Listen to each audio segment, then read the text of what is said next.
ना। अब एक हिस्सा अगर आपका मसा हो गया तो समझ लिए मसा हो गया, सुन्नत अदा नहीं होगा लेकिन फर्ज अदा हो जाएगा। क्या हो जाएगा? सुन्नत अदा नहीं होगा लेकिन फर्ज।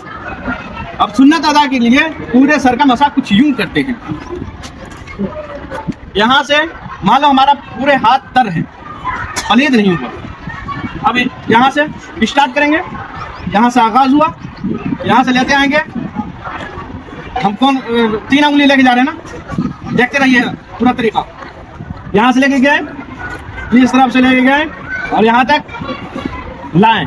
उसके बाद फिर पीछे से इसको लेके आना है। ये हो गया। अब बच गया पानी कहाँ का? शहादत का और इसका दोनों का बचा हुआ ना। अब दोनों उंगलियों को कान में डालना है। कहाँ? जिस तरीके से जलेबी का बना हुआ है उसी तरीके से घुमाते चले आओ। ठीक है। अब बच गया है पीछे का हिस्से। कहाँ बना? हिस्से का बच गया। अब पीछे का हो गया गले का मसला। अब ये बचा हुआ ना, हो गया। तो पूरे हाथ का हम यूज कर लिए पानी।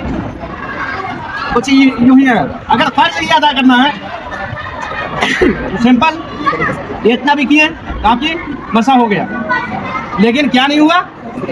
सुन्नत अदा नहीं हुआ, वजू हो जाएगा। अब मसा कर लिए, 3 हो गया। चौथा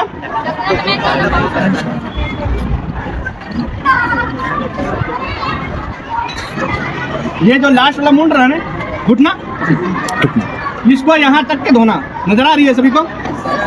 यहाँ तक